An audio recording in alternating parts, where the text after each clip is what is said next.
नमो तस्स भगवतो अरहतो सम्मा सम्बुद्धस्स। नमो तस्स भगवतो अरहतो सम्मा सम्बुद्धस्स। नमो तस्स भगवतो अरहतो सम्मा सम्बुद्धस्स। बुद्धं शरणं गच्छामि, धम्मं शरणं गच्छामि, संघं शरणं गच्छामि, द्वितीयंपि बुद्धं शरणं गच्छामि, द्वितीयंपि धम्मं शरणं गच्छामि, द्वितीयंपि संघं शरणं गच्छामि, तृतीयंपि बुद्धं शरणं गच्छामि, तृतीयंपि धम्मं शरणं गच्छामि, तृतीयंपि संघं शरणं गच्छामि।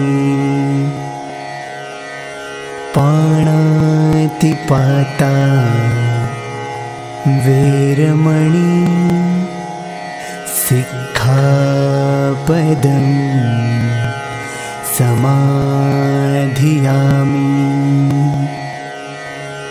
अदिन्नदाना वेरमणि सिक्खापदं समाधियामि, कामेषु मिच्छाचारा वेरमणि सिक्खापदं समाधियामि, मुसावादा वेरमणि सिक्खापदं समाधियामि, सुरामेरयमज्जपमादठाना वेरमणि सिक्खापदं समाधियामि, सर्वपापस्य अकरणं कुशलस्य उपसम्पदा, सच्चित्तपरियोदपणम् एतं बुद्धान् शासनम्। साधु साधु साधु।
Samanta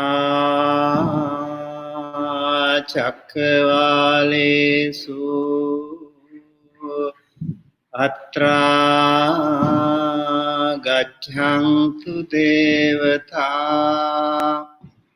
Sadhangvang Munirajas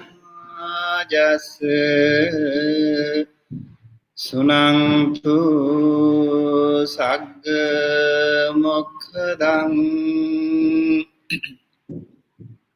Dhamma Savana Kalo Ayang Bhadanta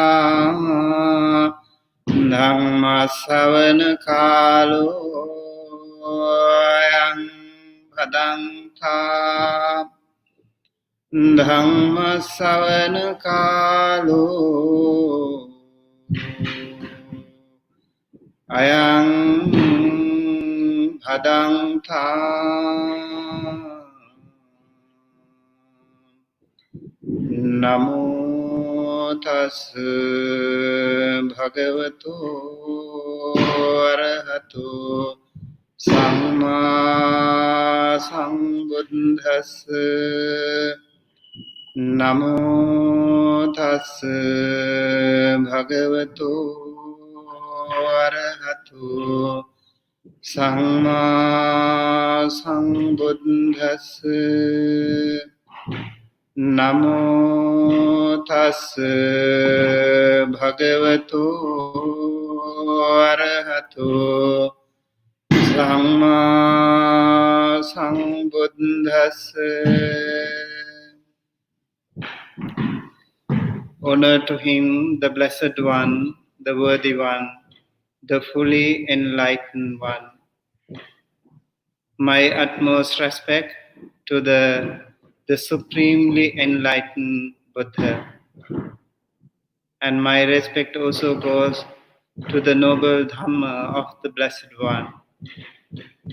And my utmost respect goes to the noble Mahasangha, the noble disciples of the Blessed One. Greetings to everyone. Ayubowan from Sri Lanka and Namaste. Very happy to be here with this Dhamma talk to address you all in India. And this beautiful session here today will start with some lot of background noise. You can hear because here in California, it's all firecrackers right now because we do have 4th July, American Independence Day. So please bear with me when we have so many background noises. Okay, let's consider it a background music.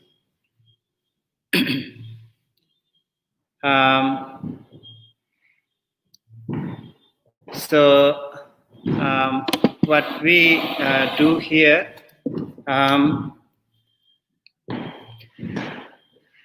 and I am actually going to talk about with you if we all have to face this situation today. Maybe to start with, today the world is suffering and we are all confined to cells, locked down, and so many things are happening right now in the world. And lots of countries have been affected. And our prayers are with all those people who are suffering right now and their family members who are immensely undergoing a lot of pain. And all the countries that suffer due to this unfortunate COVID-19 and or corona we would like to pray for them.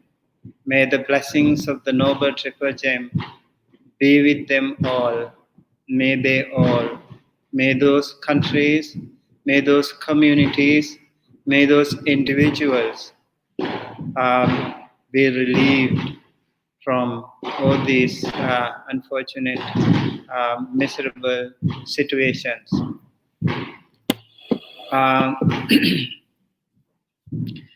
So today also is a very, very special day for all the Buddhists in the world. And this is special because this is the Asal full moon day. Asal in Pali means Asala in Sinhala in our language. And so this is the day that the Buddha proclaimed his first ever sermon to the world. And all the eons of fulfillment of his paramitas, of his perfections as a bodhisattva. And for so many births, one after the other, that was really a painstaking effort. The bodhisattva, when he was as Sumedha Tapasa, when he was ascetic Sumedha, so many Buddhas time ago, and that time he had the opportunity to be Arahant, and he had the opportunity to liberate himself, and he had the opportunity to stop this circle of transmigration. But he did not want to do that. Rather, he wanted to come back to this samsara. And after that, for 24 Buddhas appeared in the world. And this great bodhisattva, he wanted to jump into this samsara. Why? Just because of you and I. Just because of all of us. To benefit to all of us, he jumped into this samsara. So I really wanted to share this thought with you. We all have to be really, really thankful and grateful to this to Buddha, the Blessed One, the Supremely Enlightened One. He has undergone so many sufferings. He did not back up when it was something to do with the helping, to help all of us.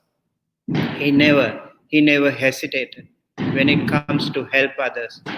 And he had fulfilled Dana Paramita, Sila Paramita, Nikkama Paramita, and all these paramitas he fulfilled. Panya, Virya, Khanti, Satya, Aditthana, Mitta, Upekha. All these Dasa Paramitas or 10 paramitas he fulfilled with utmost dedication. And not only Dasa Paramitas, as a Buddha, he fulfilled Dasa Paramitas, Dasa Upaparamitas, and Dasa Paramatta Paramitas. So he fulfilled, in fact, 30 paramitas.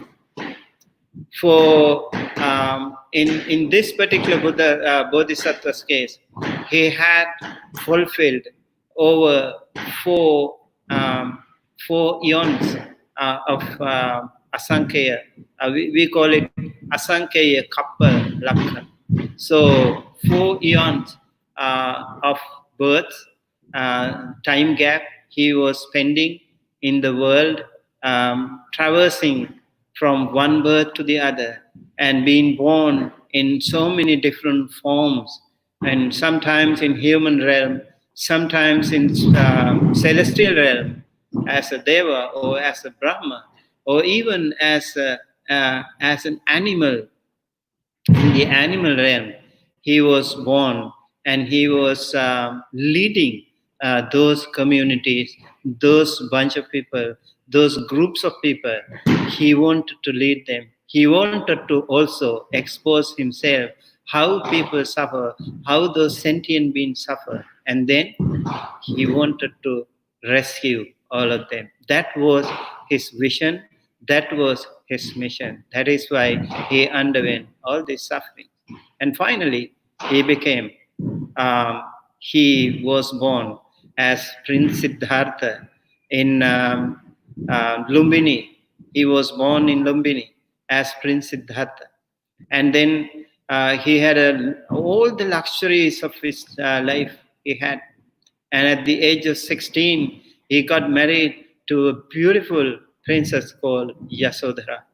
At the age of 29, by the time he had all kinds of luxuries in his life, all the beautiful palaces and all the servants everywhere, and the city, and all the material prosperity or comfort for himself was pretty much with him during that time. And then one day he was going out to the park. He wanted to go out and have a look and what is going on. Maybe to breathe some fresh air. He wanted to go out in the middle of the night. He wanted to go alone. He wanted to go like stealing himself, not flanked by so many security guards. He just wanted to free and relax himself in the open air with breathing that fresh air. But suddenly he encountered a very unprecedented scene that kind of shattered his all that comfortable lifestyle. That Kama Sukhalikanu Yogi lifestyle was little bit shattered, greatly shattered at that time. And he saw an old man that he has never ever seen in his life. In this Kapilavatthu city, the kingdom of Shakya clan, King Suddhodana made sure that there is no old people, there is no sick people, and no unwanted people in the city, because he knew from his wise men, from his astrologers, from all kinds of people. And so he knew that is going to be challenging. If Prince Siddhartha meets any of them, he would change his mind. His mind is such, is very sensitive, is very emotionally, can be carried away by such things, because he already was born. He was just about to be ripened. And therefore, he actually had to, the king had to be very careful. But somehow, somewhere, truth cannot be hidden forever. Truth came. So Prince Siddhartha saw an old man. He asked his charioteer, Channa, who is this? What's wrong with him? Why is he so different from the rest of us? And Channa had to answer. Channa had to clarify that everyone in the world is getting old. This is phenomenal. We can't change it. This is the nature of law. Prince Siddhartha was pretty upset. How can? Will I myself become old? Yes, you will also become old one day. Will my wife, pretty wife, Yasodhara, become old? Yes, she will become old as well.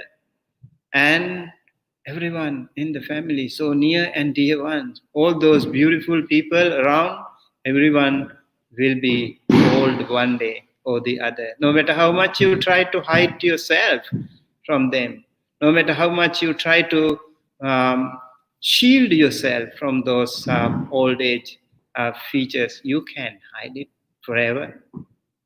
So Prince Siddhartha decided, okay, this is time. If that is the case, it is time. We have to go back to the palace. I don't want to go and have a look. I'm really perturbed here. He went back to his palace. And another day he came back. He wanted to have some fresh air one more time. He was tired of being confined to those luxuries inside the palace walls. And then he went outside. And that day, that was another unprecedented case. That was an old man, this time a sick man. This time a sick man, a person who was sick. And Prince Siddhartha has never seen such a person before. So, what happened? Prince Siddhartha asked Channa, who is that guy? Why is he so different? And then Prince Siddhartha was answered, this is a sick person. Do I get sick too? Oh yeah, you will get sick too. My wife, my children, my family members, friends and relatives, near and dear ones, everyone. You can't spare. Everyone will get sick. When the conditions are there for you to get sick, you will be sick, no matter how much you try. You get some vitamins, you get some medicines, you do some exercise, you get some really good nutritious food. No matter how much you try, you will get sick. So, Prince Siddhartha was really upset now. And then the third time he saw a corpse, a dead body, and he was even shattered by that time. He saw an old man. He came to know that everyone in the world is subject to death. The death is so much looming large, and life is so full of glorious uncertainties. Everyone in the world, one day or the other, we don't know where, when, how it happens, but when it comes, we will all be snatched away by the death, just like that. So, Prince Siddhartha was really, really upset. And then the other day he saw an ascetic, a person who was going, seeking for truth. And he was very happy to see this person because he was very different and he had the solution, in fact. He had the solution. What is the truth? So it was like that. And then Prince Siddhartha was very upset, and he decided to renounce the world and go back to the jungle, go to the jungle and meditate. And then he started meditating. And on a Vesak full moon day, after 6 years of penances, he practiced and he meditated and he achieved the supremely enlightened Buddhahood. And then he was waiting, reflecting on his own beautiful, powerful spiritual attainment, his dream goal of his spiritual life, of his sansaric life, and he finally found the Nibbana. And then on a full moon poya day like this, he started preaching that Dhamma Pavatana Sutta, which includes all the Four Noble Truths. And especially the crux of the entire Buddha Dhamma is right there in that particular sutta. So I just wanted to actually talk about with you mindfulness and meditation. Mindfulness is a very hot topic in the West today. Everyone talks about meditation. Everyone talks about mindfulness, and there are so many. It's kind of a trend now. A lot of people know about meditation. It's really amazing. Now in the West, some decades ago, nobody knew about meditation. Nobody. They didn't know about that. And now almost everyone knows about meditation.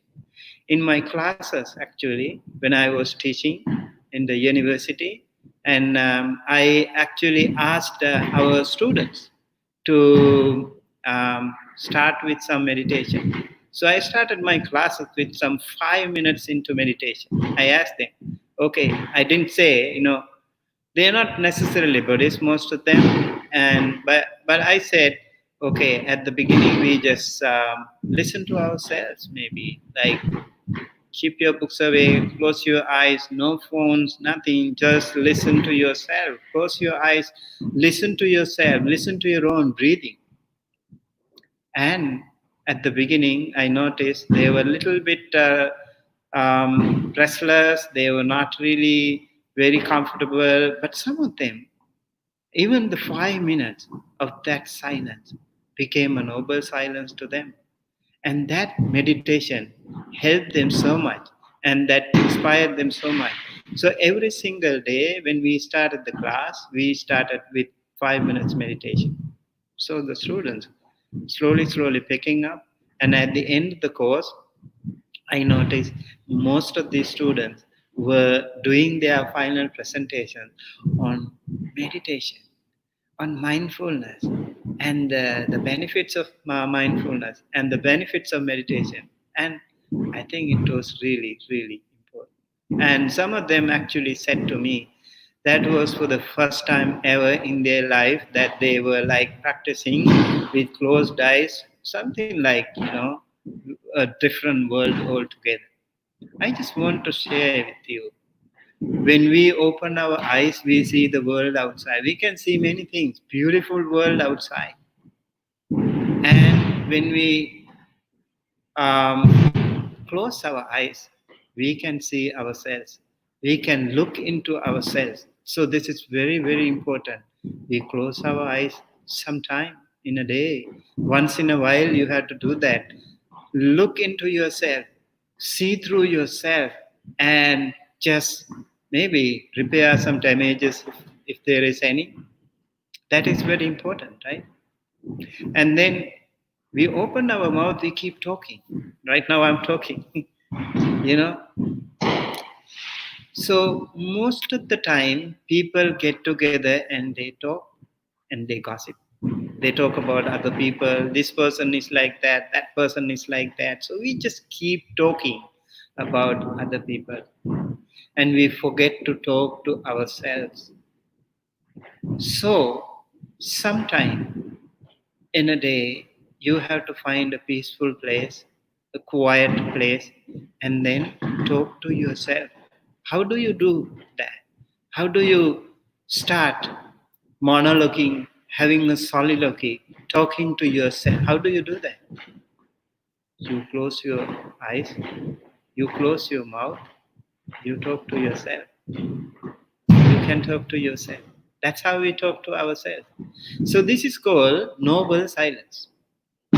This noble silence is of utmost importance for mindfulness meditation. So right now in the world, there are a lot of places where they are actually practicing about these things, and there have been researches about this. For example, in Kent State University here in US, there was one professor, and he actually used some cells um, when the Tibetan monks were meditating, and he wanted to see if the brain pattern is different, and if there is a difference when the brain pattern works when they meditate. And this professor found that actually this was really the case. A lot of people have this thing, and maybe I can show you a little bit about that. Let me show you. Um,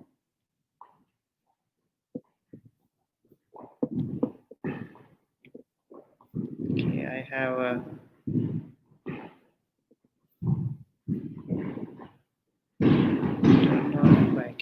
share with you this one.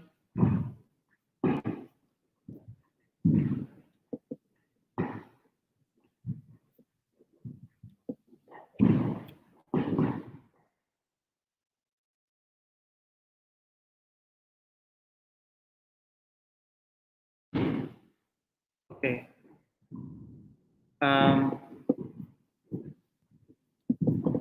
So this one says that we can um, um, so okay.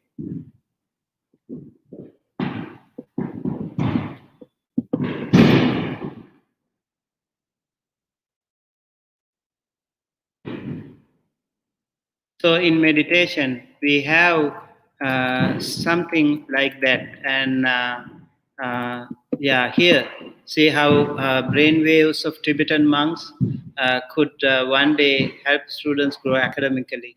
So in this case, actually, this professor wanted to share with that in his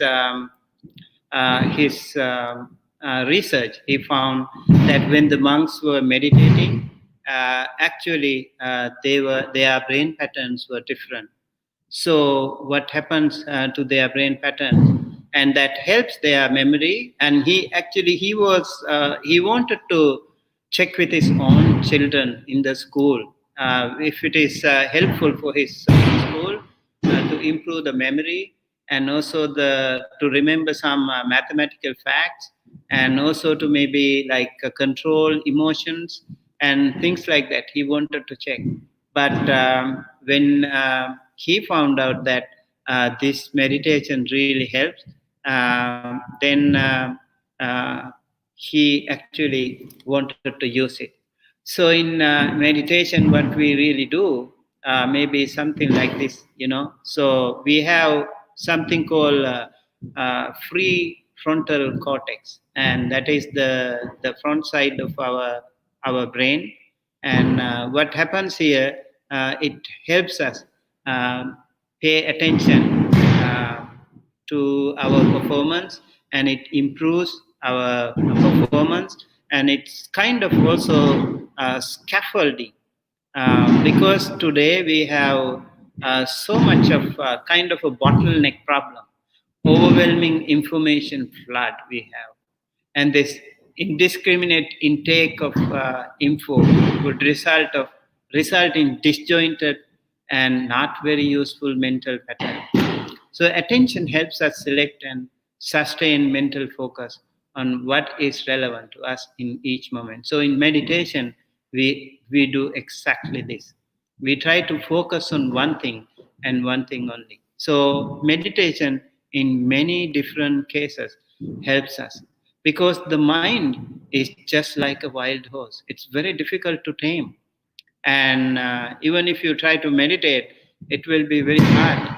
And especially today, we also have this multitasking problem, and a lot of people, they don't know how to do one thing at a time. They want to do so many things, and sometimes when we have that irresistible morning chores, like maybe you also doing it right now.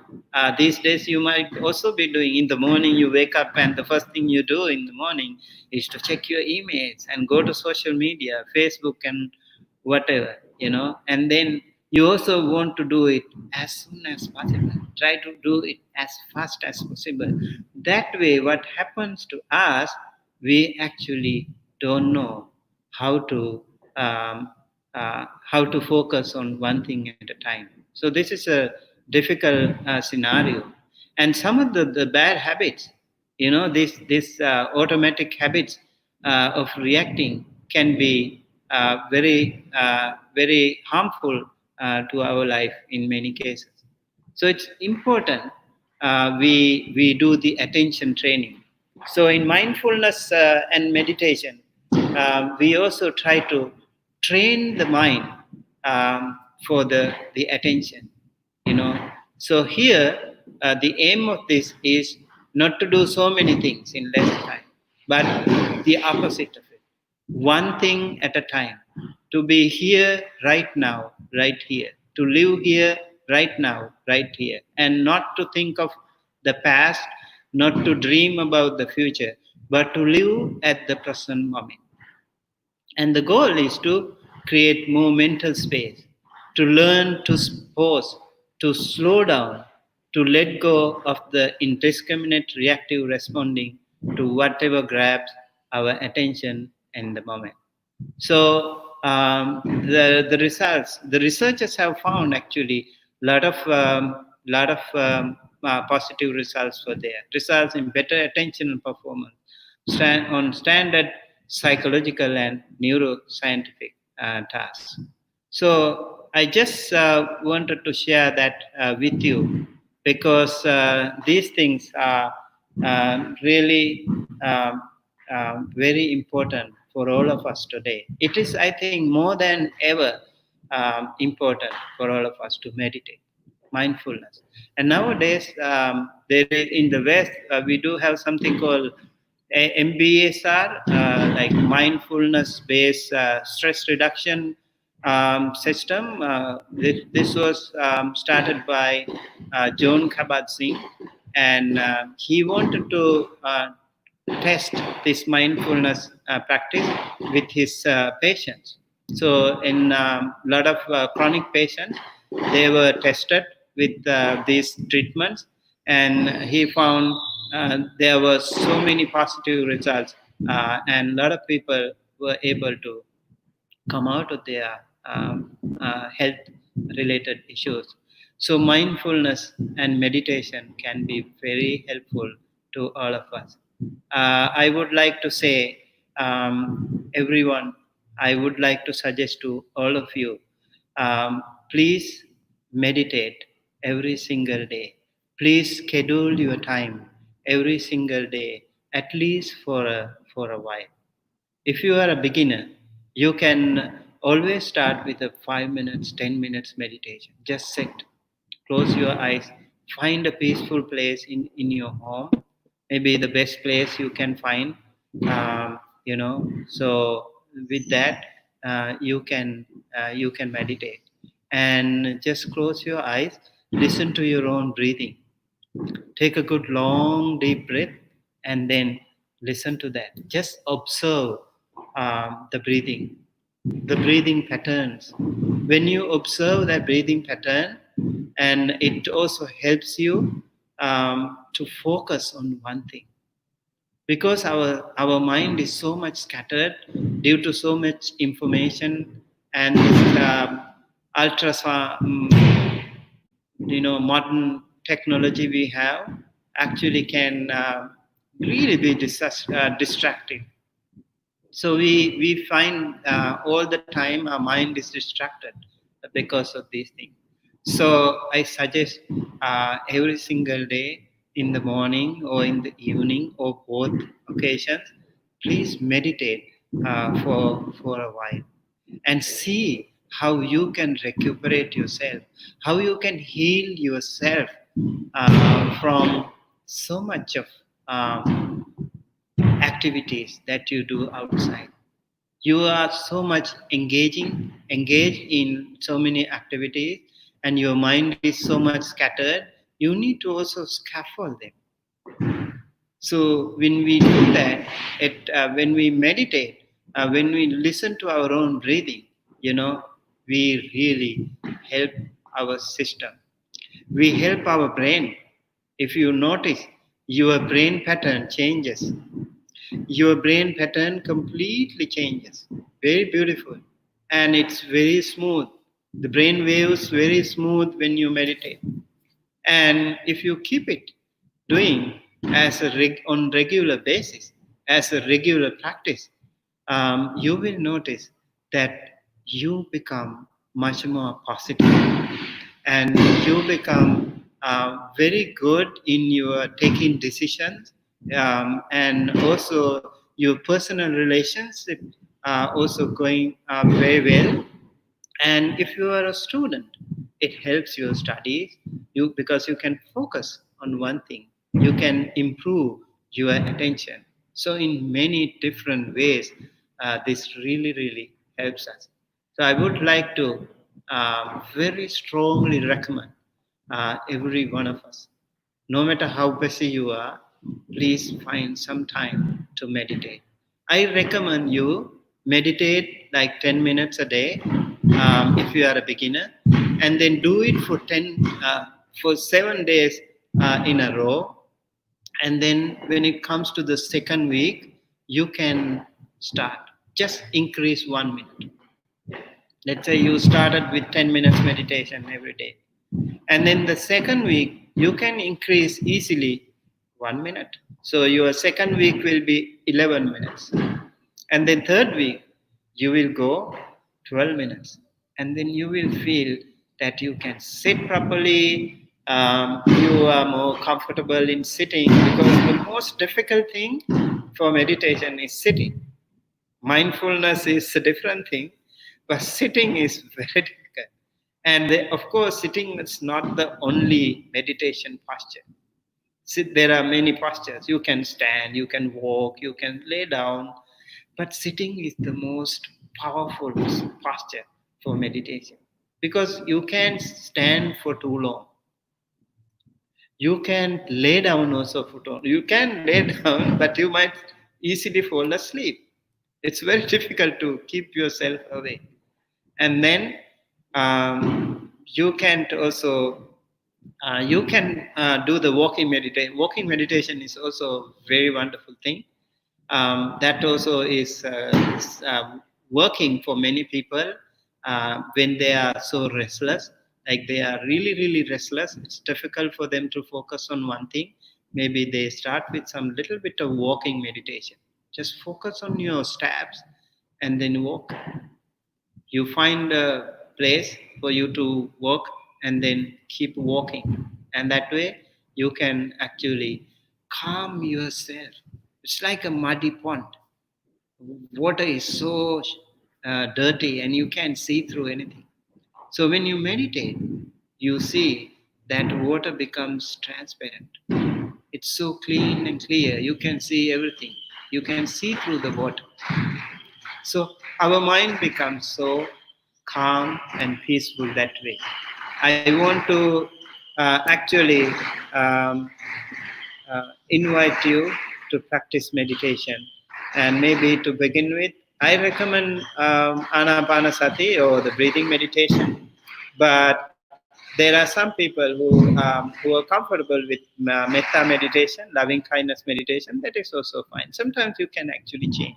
Like if you are a Buddhist, look at this beautiful Buddha statue behind me. This is our Lankarama Buddhist temple Buddha statue. You can just close your eyes and think of a Buddha statue. If you are a Buddhist, it is also very, very easy for you, because you have so much respect for the Buddha, and you can practice on the Buddha. And think of one good quality of the Buddha. Out of the 9 virtues of the Buddha, even the Arahant, the quality of the Buddha is good enough. Good enough. The Buddha has never ever done anything, any wrongdoing, even in secret. That is also called Arahant. And he has completely eradicated all forms of passion, all kinds of defilement, completely purified himself from all dirty things. He has become absolutely pure person. And he is worthy of being respected, saluted by everyone in the world, including humans and all those celestial beings. All those powerful Brahmas and Devas, they can pay respect to the Buddha. And Buddha is very much worthy of being respected by anyone in the world. So thinking that, you can keep focusing, keep meditating on the Buddha's Arahanta quality. That is one way. That is called Buddhanusati. So you can do that. Or the breathing meditation, everyone breathes. You don't need to be a Buddhist to breathe. Everyone breathes. So it's not, we can't really have some religious tag to this breathing thing. Everyone can breathe. So what we should do, just normally we breathe and then focus on it and pay attention to that. And listen to your own breathing is so good. I am telling you, it is so good if you keep doing it.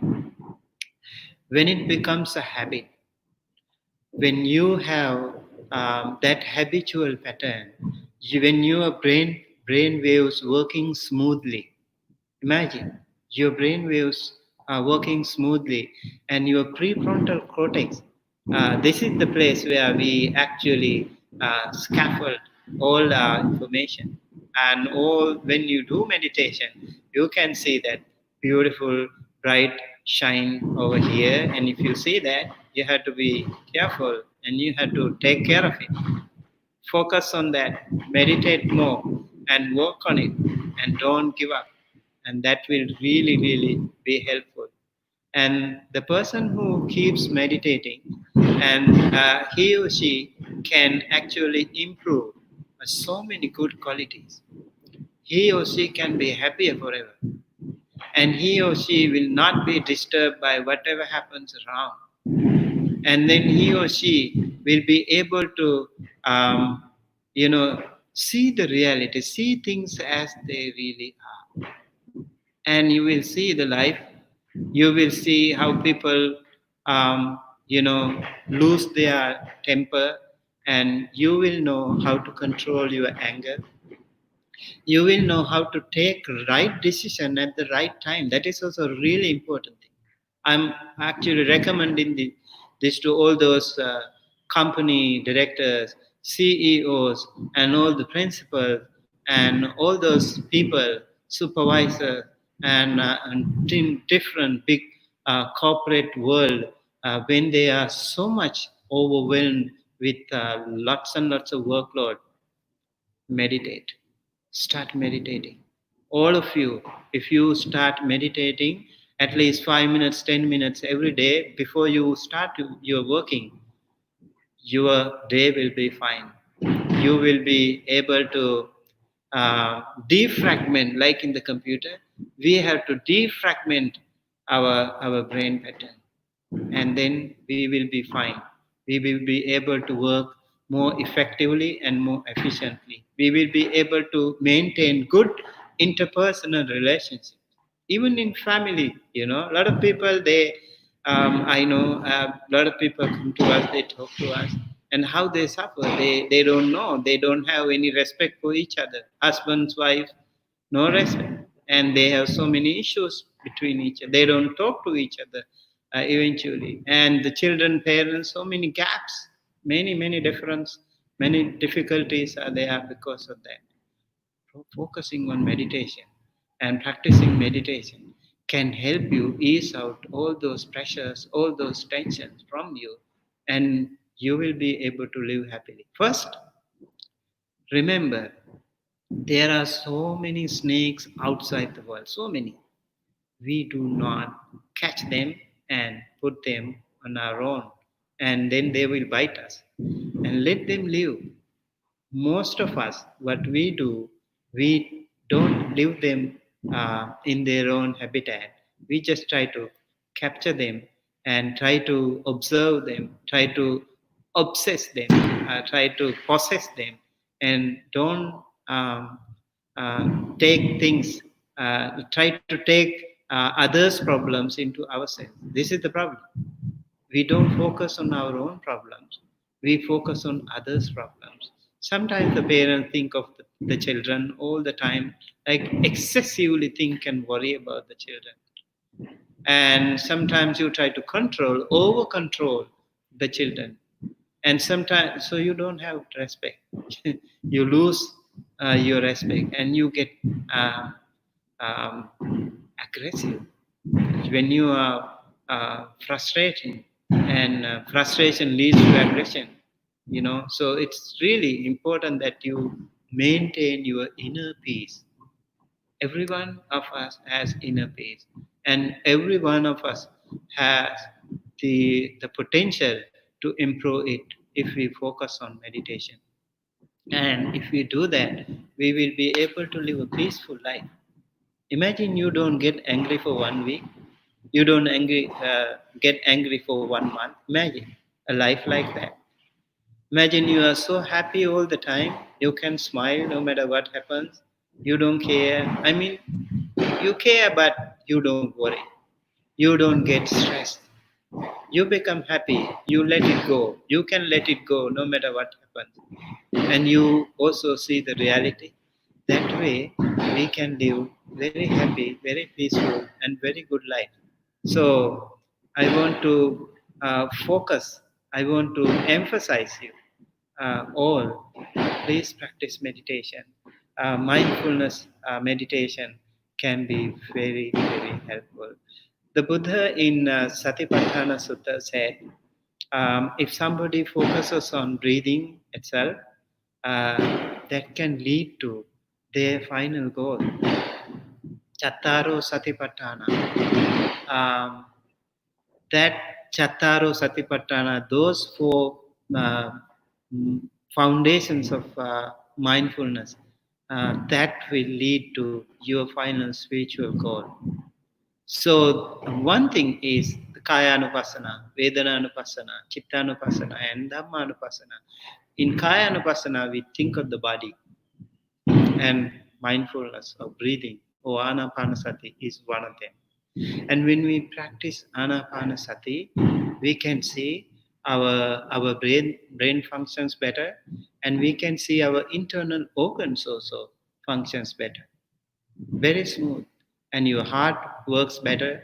Your um, neurological system all works fine. Your lungs, your bloodstream, nervous system, your muscles, all kinds of things become very released and relaxed, and you feel more comfortable, and unconsciously some of those latent diseases can be gone. If you make it a habit, like always to be try to be positive, and always try to smile, and try to be happy, and try not to be jealous, and try not to be angry, try not to harm others, try not to gossip about others faults, you know, try to always try to see positive things in others. That way you will see, you make it a habit, and that habit can bring you lots and lots of good karma. Karma is about habit. Okay, when we have more positive, more good habits, that means you have more good karma. So the more good habits you have, the more good karma you have. So the more you are overwhelmed, you are surrounded with good karma, the bad karma will not come to you, unless and until they are very, very unpardonable karmas.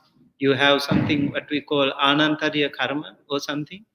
Otherwise, most of those minor bad karmas will not come to any effect when you always try to meditate, and when you try to focus on mindfulness meditation. I just want to let you know how to live happily, how to live peacefully, how to live with good health, and how to maintain our life in a more positive manner, in a more effective manner. Just wanted to say that, and really want to encourage. For all the children, I want to address you all. Um, I know that the technology is a really huge issue. Everyone, we can kind of can't live without it. We want to have those technology things, but maybe sometimes, once in a while, don't get lost in those technological things. Your cell phone, it looks like a very small, innocent something, but if you can, get rid of it, you really find it like um, indispensable part of your life. You can live without it, then that will be a little bit of problem. Sometimes we have to let it go. That's why I would like to recommend you, maybe before sleep, people can sleep. Today they have this sleep apnea or insomnia. A lot of people have this problem. So maybe 1 hour before sleep, don't touch the phone. And in the morning, when you wake up, don't touch the phone. Don't touch the phone when you wake up right away. And don't worry about those emails and all the other things. They are there. They will be there. They will not be lost. Just maybe focus on yourself. Try to listen to yourself.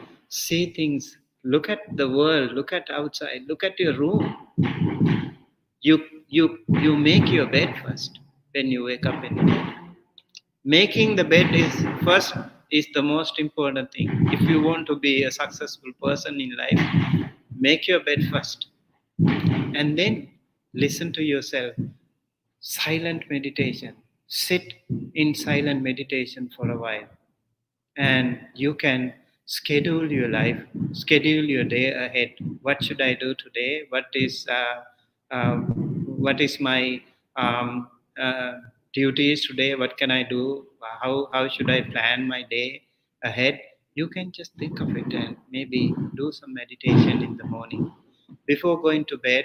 When you are laying down on the bed, before that you fresh yourself, take a shower, refresh your teeth, brush your teeth, and then, you know, wear nice clothes, and then go to bed.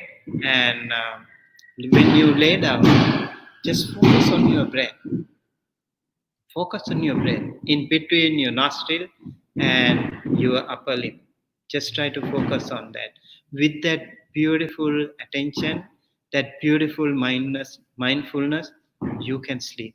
When you can sleep like that, if you can lock it up, when you keep thinking of that, you can focus on that. Maybe the whole night will be a meditation for you. Even if you sleep, you will have a very profoundly healthy and peaceful sleep. So this is called something like a lucid dreaming. When you can lock down to your sleep and your meditation, if you can lock down, that way your whole night will be a meditation for you. So try to think. And when you wake up in the morning, for example, you will know exactly what you were doing the time before you went to bed.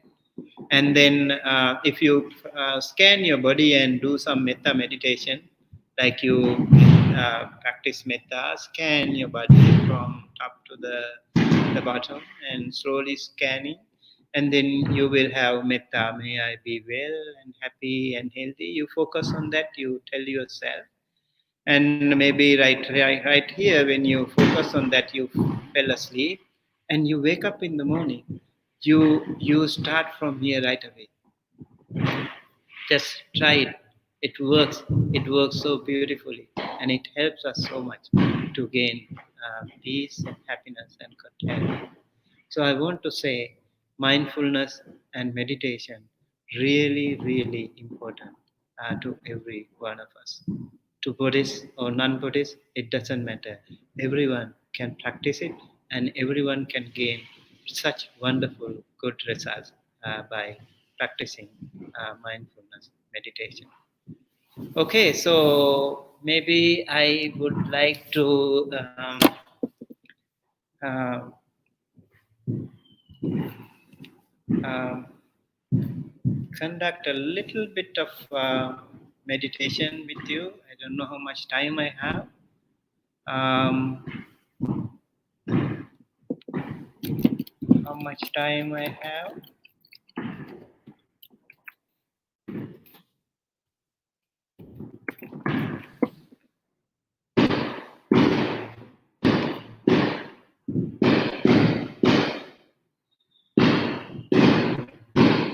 Okay, thank you.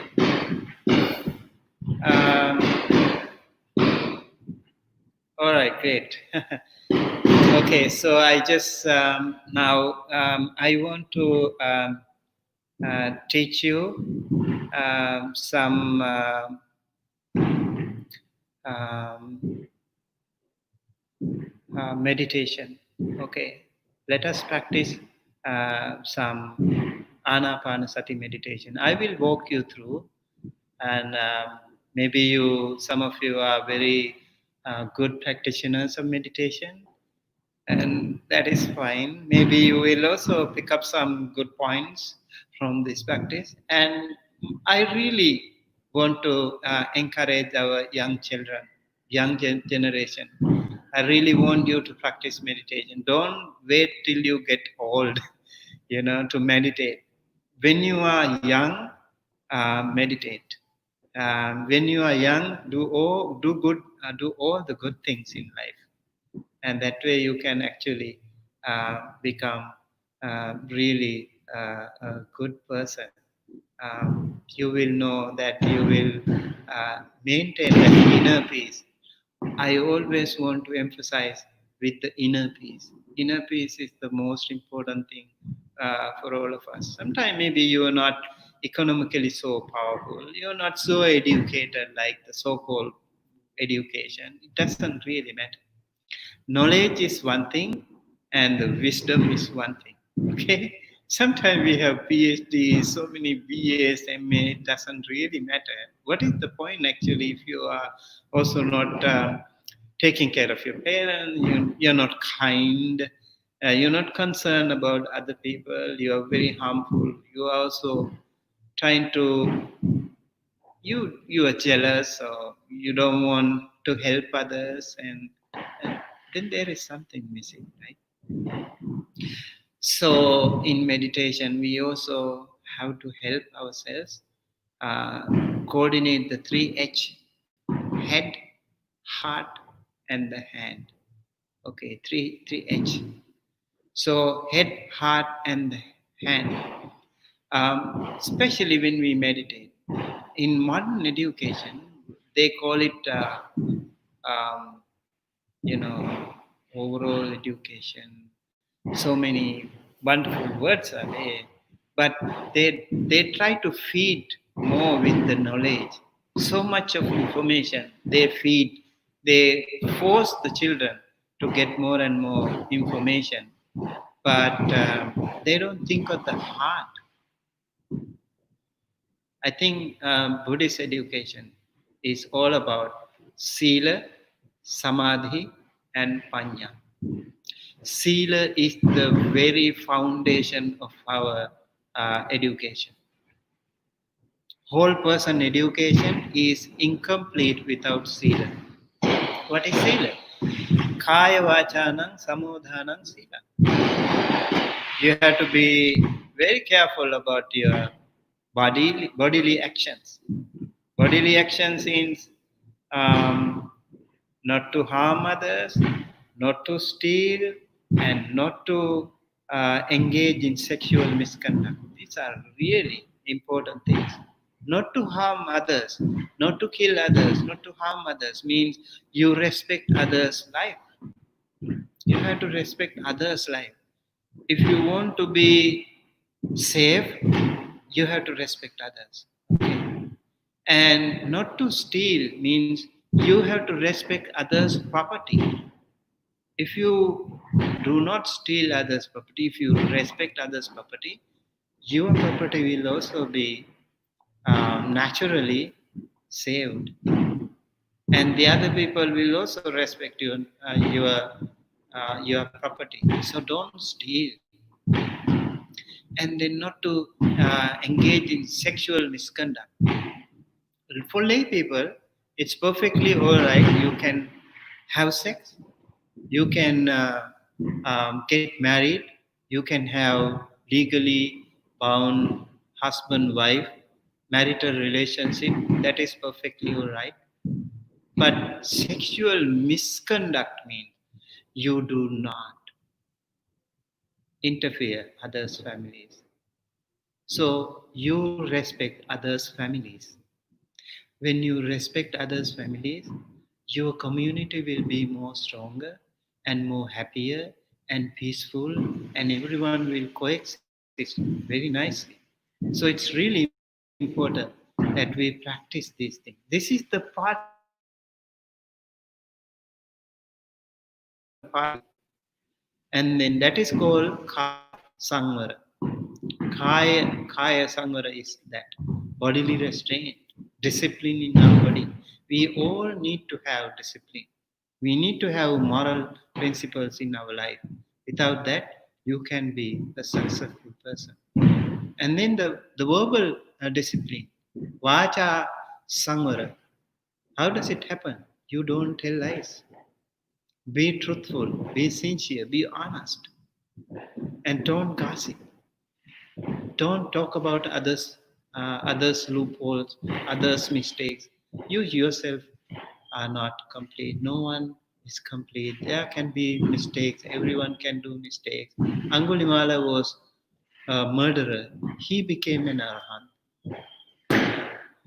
And so many other people were there in the world. Not everyone was perfect. So, why should we look at others' faults when we ourselves are not complete in ourselves? So, we try not to say unnecessary words and harsh words. Don't hurt others. When you use, when you hurt others, that can be disastrous. That can be really disastrous for the other person. And so the pain that you give to the other person will also somehow come back to you in manifold ways, not in one birth, maybe many hundreds of births. So don't do that. Be honest, be sincere, be truthful, and be kind and compassionate. These are very important practices for Buddhists, and that is called sila. And when you have bodily and verbal restraint, you can meditate. That is why we give 5 precepts. For all the lay people, you have to take 5 precepts. Take 5 precepts every single day and remind yourself the meaning of it. What is the meaning behind these 5 precepts? Respect others' life, respect others' property, respect others' family life, and then be truthful. And then the last one, just because it is last, it doesn't mean it is unimportant. It is no less important. Not to take drinks and drugs that cause intoxication or heedlessness. Today, most of the young children are affected very badly. In many countries, young children have become victimized by the drinks and drugs, especially drugs. So many different kinds of drugs are there. Disastrous. I've seen many beautiful young children. My heart is so feels so painful when I see them. They are so beautiful, very young children, but they are addicted to drugs and drinks, and they have become a menace to themselves. They don't know how to come out of it. They have lost their life. They have lost their value, and um, they are being ridiculed by the rest of the world. It's really, really unfortunate.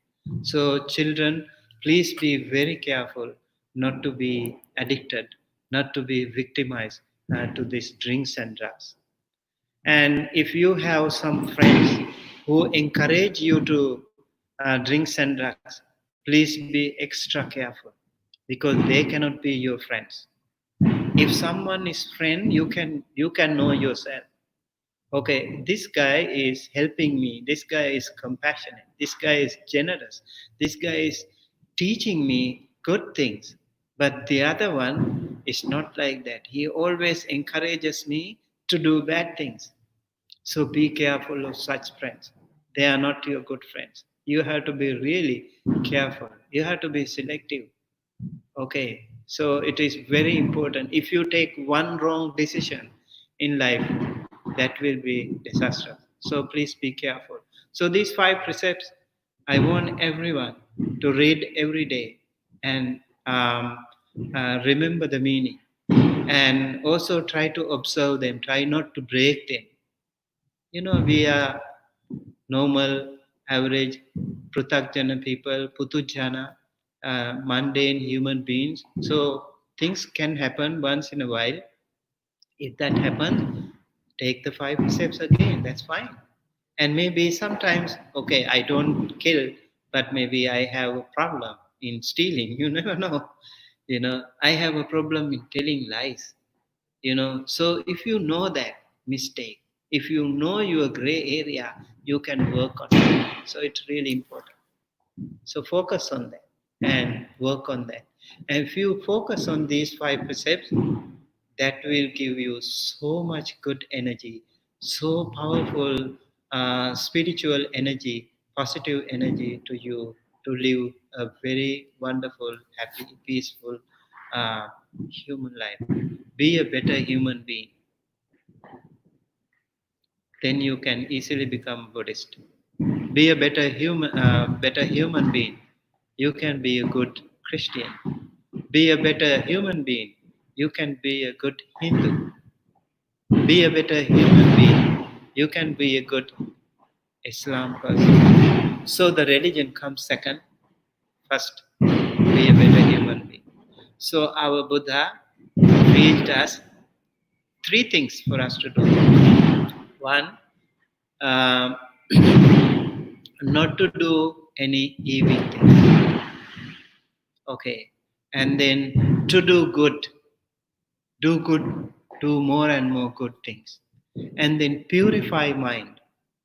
So one thing is not to do bad things, and the other thing is to do good things. And then the other thing is purify your mind. This is the very essence of all the Buddhas. So please think of it and try to increase, try to inculcate all those wonderful qualities in all your life to make your life a better and meaningful one for the benefit of all of you. When you are like that, if you can inculcate all those beautiful qualities in you, you will see yourself being benefited so much. And then your family members, people who are around you, will also be benefited. Your energy, your good energy will be reflected in you, and the other people will notice that. And they will follow you, they will inspire from you. Look at the Buddha. For the last 2500 years, we had only one Buddha. How much he inspired us for every one of us, each and every one of us. The kind of inspiration that he gave us, truly amazing. Even a little bit of something like, even in secret, the Buddha did not do anything wrong. Imagine that. Sometimes we do things, secretly, but Buddha, even secretly, he didn't do anything wrong. So every time we read the Dhamma, every time we learn the Dhamma, we can be more closer to the Buddha. Okay. So paying respect to the Buddha does not mean we all the time pray. Praying is good. It's really helpful. Those chantings are also really wonderful, especially when you are weak. It's very good to do some chantings. But the most important thing is to learn the Dhamma and to practice it. Sometimes when you meditate, even without knowing so much of Dhamma, you will do the right thing. You will practice it. Okay. So let's get started and do some meditation practice. I just want to uh, lead you to a guided meditation. Okay. All right, let me see. I'll walk you through just 10 minutes meditation. Okay? Learn it and practice it. Okay, I want to share with you actually one thing. There is apps are there for everything, even for meditation. I use this app called Insight Timer. Not marketing, but this has been helpful to me at the beginning. Actually, this is very good for beginners, and also because it gives you, just check yourself. Maybe that will be helpful. I was using it for the last maybe couple of years or so, and I noticed that whenever I meditate, like every day, morning, evening, I use it and I counted, and then over 20,000 minutes I have meditated. That's a good record. So maybe if you want, you can use it. So I'm going to use it to as a timer, so we can practice today for 10 minutes. And when it is done, there will be alarm, so we know we are done. Okay, let's get started. Okay, sit comfortably. Sitting comfortably is the most important thing here. If you are unable to sit on a chair, on the floor, it's always recommended that you sit on the floor. If not, you can sit on a chair, that's fine. And maybe you can watch my other videos in our channel, YouTube, Dhamma USA YouTube channel, so you can get more ideas about the meditation. Okay, so settle on your seat and straighten your body. Straighten your body is very important here. And relax yourself and relax your shoulders. These tightened shoulders can be problematic, so you have to relax and then straighten your back and straighten your head is important. Sometimes when we meditate, we close our eyes, and that way our eyebrows also can be a little bit more stressful. Make sure your eyebrows are also relaxed. Okay, keep your palms one on the other or on your knees, peacefully rested. And then there will be so many noises here because of the crackers. I'm sorry about that. I can help it, but maybe let's not um, worry about that. Let's identify them and then let's focus on our breath. Okay? Okay, take a good long deep breath and then hold it for about 10-15 seconds if you can. And then slowly and slowly, step by step, you can release and relax. Okay? Let's take a good long deep profound breath.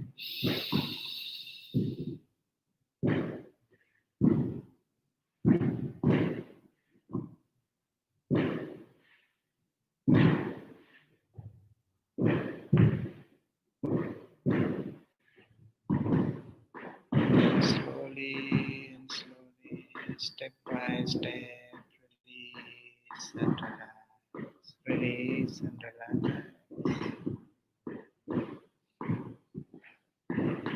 Now let's take some natural breathings.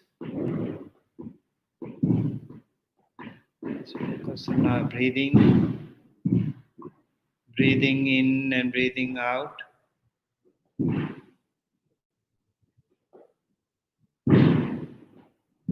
Just checking how it happens. When we do this meditation called Anapanasati, I'm speaking a little louder because of the surrounding voice. So when we do this Anapanasati, we focus on our breathing, entry point and exit point. So we place our attention or sati or mindfulness in between nostril and the upper lip. So first time our breath touches the body. First time the incoming breath touches the body. That is the nostril. That is the touch point.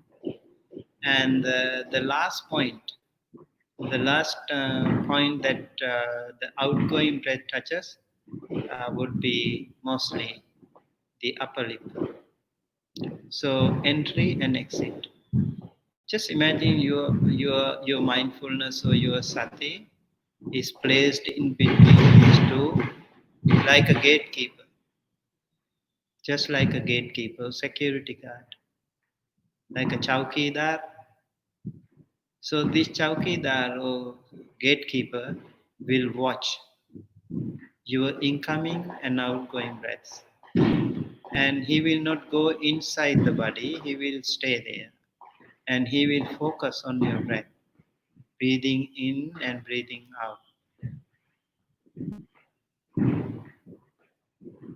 And sometimes you can also think of like a cameraman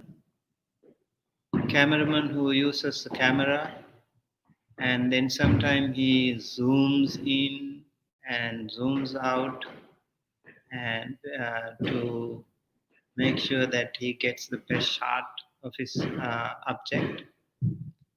Similarly, the meditator also, sometimes you have to zoom in and sometimes zoom out and see the composition of the breath. Okay, so let's focus on our breathing. Breathing in and breathing out.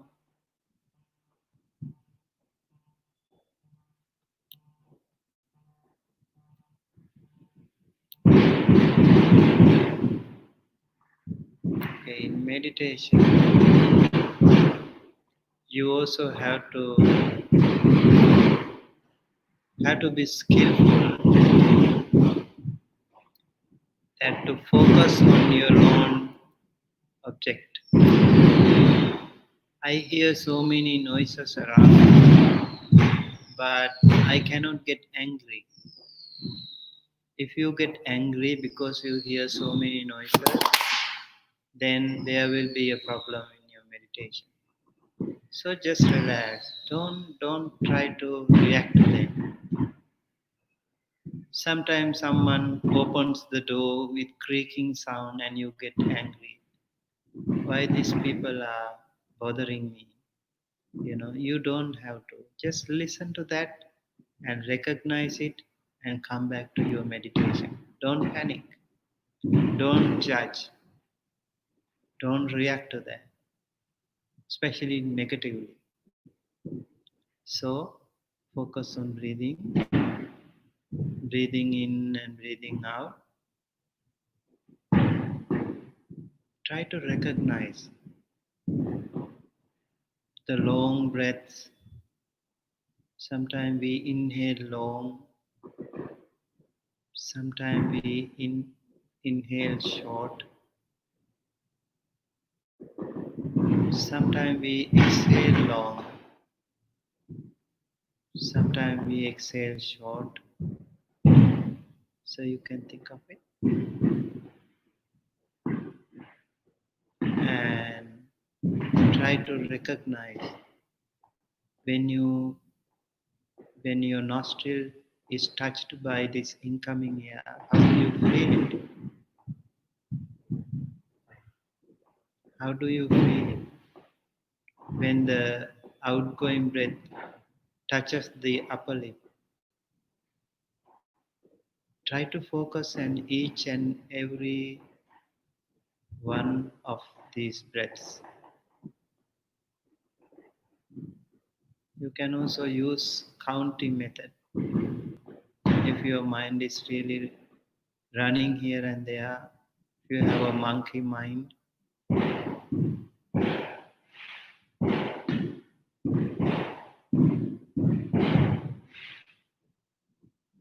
by the way, it's not the ideal day for guided meditation, but I will just still use it.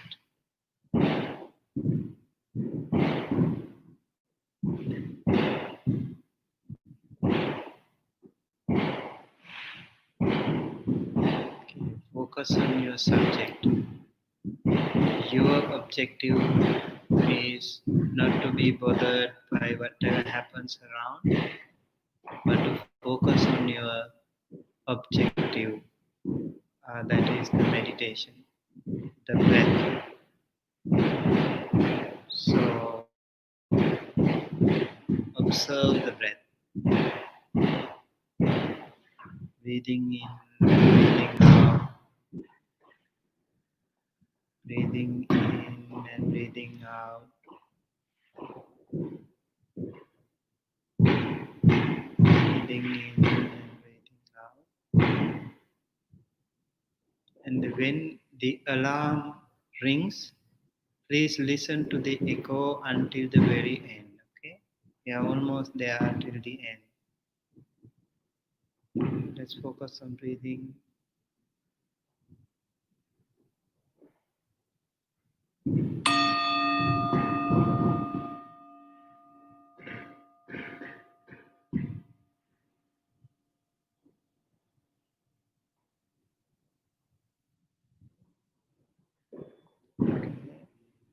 Now, let's take a good long deep breath one more time, like we did before, and hold it for a while, and then slowly, step by step, release and relax.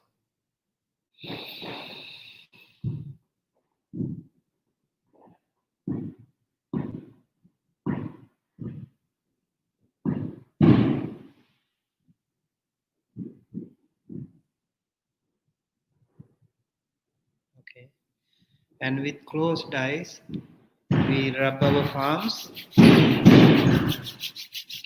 We rub our palms because we have closed our eyes. When we meditate, we close eyes for a while, and then we can actually give these eyes a little bit of warm up, and that's like a therapy. And then we focus on that and take a good long deep breath and touch your, place your palms on the eyes. Take a good long deep breath.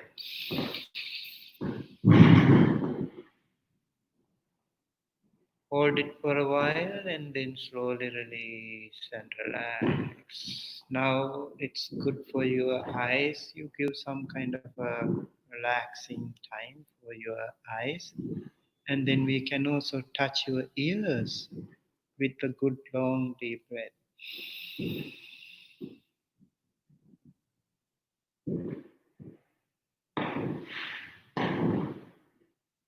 It's a little bit of healing touches after meditation. Then we can give a little bit gentle massage to your brain, your head, gentle massage. This also can be kind of a stimulation to your brain. It helps. And in the back of the head and your neck, just give a slight, gentle, smooth massage. And as we have been sitting for a while, it's also good to give some massage to the lower back. And then, especially the lower part of the body, we still close the eyes, okay? Lower part of the body, so thighs, can give a little bit of massage. And then the knees, the shin, the ankles, and also the feet. Feet is also very important because feet is connected to most of those internal vital organs. So if you massage, that will also kind of stimulate. And then the toes.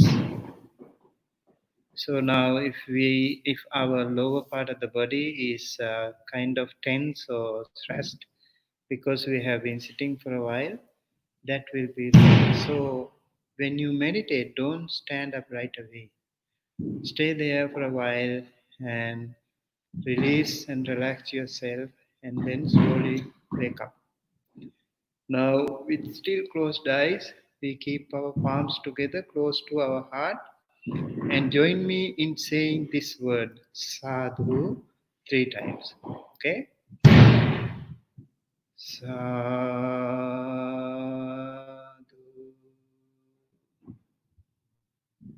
sadhu,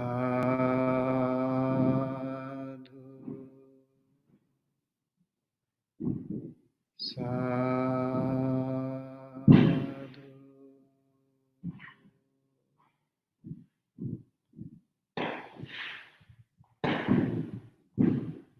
Okay, now we can open our eyes and feel relaxed. And that is the meditation we just finished. And I hope the time also is up, right? And almost time. And thank you again for joining, and thank you for inviting me to this um, program. I would like to be a part of this in the future too, and we can work together. I really appreciate our wonderful Dhamma brothers and sisters in India. India, we have so much great respect. I studied there. I have visited many places. I want to really visit some more times in future. Maybe we can work together. And just want to share the merits with all of you. By the power of the merits that we have accrued today by listening to this Dhamma talk, may all of you be well, happy, and healthy and safe wherever you are. May all your family members, your parents, your spouse, your children, and your friends and relatives, your teachers, your elders, your neighbors, everyone in your community, everyone in your country be well, happy, and healthy and safe wherever they are. May all the celestial beings, all the devas, all the brahmas, and every sentient being be well, happy, and healthy. May the noble triple gem bless you, help you, protect you, and guide you towards the right path. May all the wonderful devas and brahmas and all the celestial beings bless you, help you, guide you towards the right path. May all the wonderful Kalyana Mitra friends bless you, help you, protect you, and guide you towards the right path. May all your departed relatives, all your ancestors, share this merit, receive this merit, and be well, happy, healthy, safe wherever they are. May all of them be able to achieve the supreme bliss of Nibbana. May all of us, may all the sentient beings, all the devas and all the brahmas, all your family members, everyone in your community, everyone in your country, everyone in the world be able to achieve the absolute peace and happiness, the supreme bliss of Nibbana. Sadhu, sadhu, sadhu. Abhivadana Siris Nichang Vadha Pachaino Chattaro Dhamma Vadhanti Ayuvanno Sukhang Balang Ayurarogya Sampatti Sakka Sampatti Mevacha Ato Nibbana Sampatti Minate Samijjatu. Thank you.